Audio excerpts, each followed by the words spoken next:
வணக்கம் என் அன்புக்குரிய நண்பர்களே, நாங்கள் இப்பொழுது இருக்கிற இடம் எந்த இடம் என்று சொன்னால் கிராங்குளத்தில் தான் விவேகானந்தர் பூங்காவுக்கு நாங்கள் வந்திருக்கின்றோம். நான் நினைக்கிறேன் இலங்கையிலே விவேகானந்தர் சிலை இருக்கும் உயரமான இடம் நான் நினைக்கிறேன் மட்டக்களப்பு மாவட்டத்தில் கிராங்குளம் என்னும் பூங்காவில் தான் விவேகானந்தர் சிலை இருக்கிறது. இதில் சிலை எத்தனை அடி என்று எனக்கு சொல்ல தெரியுதில்லை, ஏனென்றால் அதுக்குரிய எத்தனை அடி என்று சொல்கிற அளவுக்கான அந்த விவரமான எழுத்து மூலம் எங்களுக்கு இதில் பொறிக்கப்படல காரணத்தினால சரியாக திட்ட தெளிவாக சொல்ல முடியவில்லை. இருந்தும் இந்த சிலை கிட்டத்தட்ட ஒரு 60 பக்கம் 100 அடி வரைக்கும் இருக்கக்கூடும்.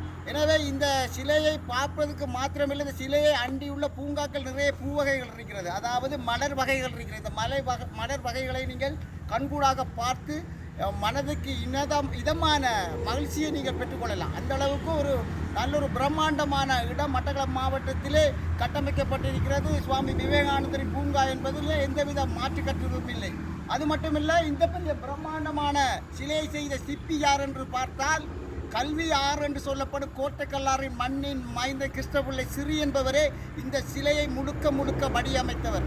அவருக்கும் ஒரு நன்றியை சொல்ல வேண்டும். அதை தாண்டி இந்த மட்டக்களப்பு மாவட்டத்தை பிரதிபலிக்கும் இந்த அழகிய பூங்காவை கொண்டு வந்த இந்த நிர்வாகிகள், இதில் இப்போ அந்த முன்னுக்கு பொறிக்கப்பட்டிருக்கிற அந்த நிர்வாகிகள் நீங்கள் வந்து அதை ஆறாரன்றதை பார்க்கலாம். அந்த நிர்வாகிகளுக்கு நாங்கள் மிச்சம் கடமைப்பட்டுள்ள மட்டக்களப்பு வாழ் மக்கள் என்ற ரீதியிலே என்பதை தெரிவித்துக் கொள்கின்றேன். இந்த சிலையை மீண்டும் சொல்கிற சிலையை பார்ப்பது மாத்திரமில்லாமல் இந்த சிலையை அண்டி ஒரு வசனங்கள் சுவாமி விவேகானந்தரின் நற்சிந்தனைகள் பொறிக்கப்பட்டிருக்கிறது. இந்த நற்சிந்தனை நீங்கள் பின்தொடர்வீர்களானால் உங்கள் வாழ்வும் மிக சிறப்பாக இருக்கும் என்ற அந்த அளவுக்கான வசனங்கள் இதில் பொறிக்கப்பட்டிருக்க ஒரு வசனங்களை நீங்கள் வாய்த்து பார்க்கலாம்.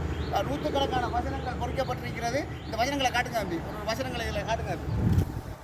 நிறைய வசனங்கள் இருக்கிறது, இதே மாதிரி நூற்றுக்கணக்கான வசனங்கள் இருக்கு பொறிக்கப்பட்டிருக்கிற. எனவே உங்களுக்கு நேரம் வீடியோவை கூடுதலாக காட்டிக்கொள்ளலாம் என்ற காரணத்தினால உங்களுக்கு இந்த ஜவ்வா இழுத்தா உங்களுக்கு பிடிக்காத காரணத்தினால இந்த வீடியோவை சுருக்கணும் என்ற அந்த நன்னோக்கத்தோடு நான் இந்த வீடியோவை முடித்துக் கொள்கின்றேன். என்று வரவா உங்கள் அன்பின் செல்வேஷ். நன்றி, வணக்கம்.